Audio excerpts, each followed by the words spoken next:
एक जमींदार व्यक्ति अपने घर के दरवाजे पर एक डाकू का इंतजार करता है और उस डाकू का खत आया उस जमींदार के पास और वह कहता है अपने खत में कि मैं कुछ देर बाद तुम्हारे पास आने वाला हूँ और मुझे 20,000 रुपए की जरूरत है। 20,000 रुपए इकट्ठे करके रखना। वो जमींदार उस डाकू का इंतजार करता है और देखते हैं कि कुछ देर बाद वहां पर वो डाकू आ जाता है और साथ में 20,000 रुपए ही नहीं, कहा जाता है कि एक कहानी के माध्यम से कि और एक हकीकत के माध्यम से कि वो जो जमींदार है वो अपने सोने चांदी के जेवरात लेके और काफी धन लेके और काफी ज्यादा पैसे भी लेकर वहां पर खड़ा रहता है उसके इंतजार में। तभी कहते हैं वहां पर वो डाकू आता है और उस जो सेठ रहता है उससे बातचीत करता है और पैसे मांगता है तो वो उसको सब कुछ दे देता है। पर वो डाकू भी कहते हैं इतना ईमानदार था कि वो केवल 20,000 रुपए लेकर ही वहां से जाता है और जो उसका बचा हुआ धन रहता है सब उसी के पास छोड़कर चले जाता है। नमस्कार दोस्तों, कैसे हैं आप सभी लोग। आशा करता हूं आप सभी लोग अच्छे होंगे। दोस्तों, आज की मैं ये घटना एक डाकू के ऊपर सुनाने जा रहा हूं जो कि अपने अंग्रेजों के टाइम पर एक बड़ा प्रचलित नाम रहा, एक बहुत अच्छा सुंदर डाकू के नाम से जाना जाता था। दोस्तों, आज मैं बात कर रहा हूं उत्तर प्रदेश के मुरादाबाद जिले की, जहां पर एक कस्बा पड़ता है। वहां पर रहने वाला एक डाकू रहता है जिसका नाम रहता है सुल्ताना। सुल्ताना नाम का जो डाकू रहता है दोस्तों, वो व्यवहार का और नेचर का बहुत अच्छा हुआ करता है। उसका काम ये रहता है कि लोगों जो उस समय अंग्रेजी हुकूमत हुआ करती थी, 1923 की घटना सुना रहा हूं मैं आप सभी लोगों के सामने कि 1923 में एक घटना होती है कि जब वो सुल्तान डाकू अपने डकैतपन की जो प्रक्रिया है उसको अंजाम देता था, इसी के साथ में वो अपने 300 और 400 आदमियों की बटालियन अपने पास में रखता था। वो हमेशा जो लोगों से, जो अंग्रेजों के साथ देने वाले लोग रहते थे, जमींदार लोग, पैसे वाले लोग, उनसे जो पैसा इकट्ठा करता था उससे लोगों के लिए कुआं बनवाना, गरीबों की मदद करना, किसी की शादी के लिए पैसा खर्च करना या धर्मशाला बनवाना, ऐसे अच्छे अच्छे अनेकों काम में वो उन पैसों को खर्च किया करता था। इसीलिए जनता की नजर में वो डाकू सुल्ताना एक भगवान का रूप माना जाता था। कहते हैं कि एक समय एक ऐसे ही जगह डाकू सुल्ताना एक जगह डकैती देने के लिए गया, तो वहां पर वो 200 आदमियों के साथ जब डकैती दे रहा था, तभी उसने वहां के जो सेठ था उससे कहा कि सेठ, मुझे इतने 20,000 रुपए की जरूरत है, 20,000 रुपए लाकर दे दो और वरना अपने हिसाब से, और एक बंदूक चाहिए मुझे साथ में, और आप अपनी तरफ से मुझे लाकर दे देंगे तो अच्छा होगा, और आपने अगर मेरी बात नहीं मानी तो मुझे अपने तरीके से पैसा लेना अच्छी तरीके से आता है। उसी दिन उस सेठ के लड़के की शादी हुई थी, एक दिन पहले ही।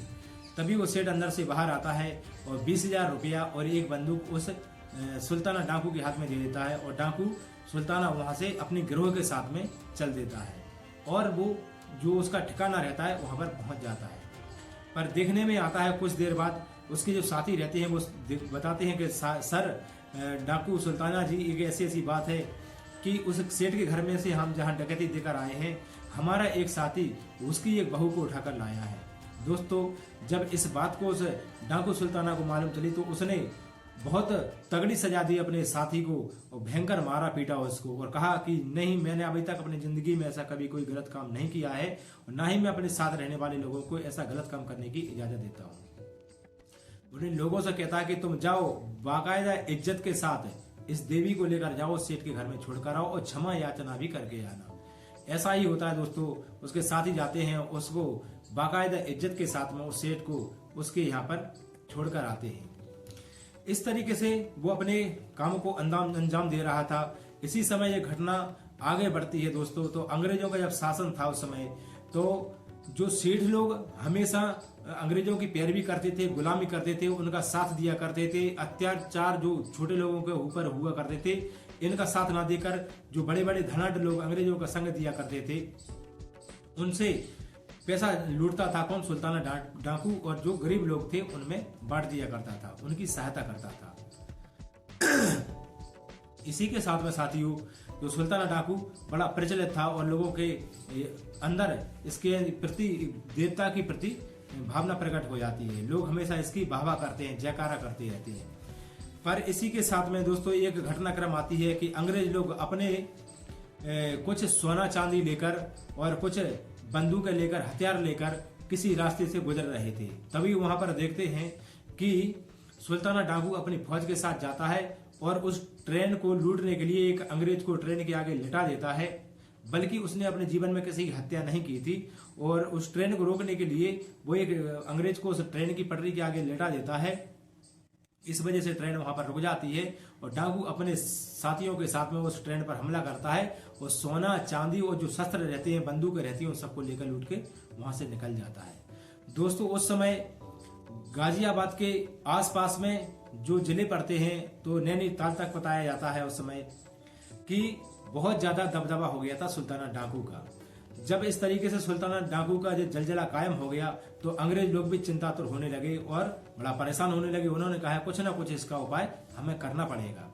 इसी के साथ में दोस्तों, अंग्रेजी हुकूमत अपनी एक टीम गठित करती है और फॉर्डी यंग नाम का एक सिपाही रहता है जो कि बड़ा जाबाज रहता है अंग्रेजों का, उसको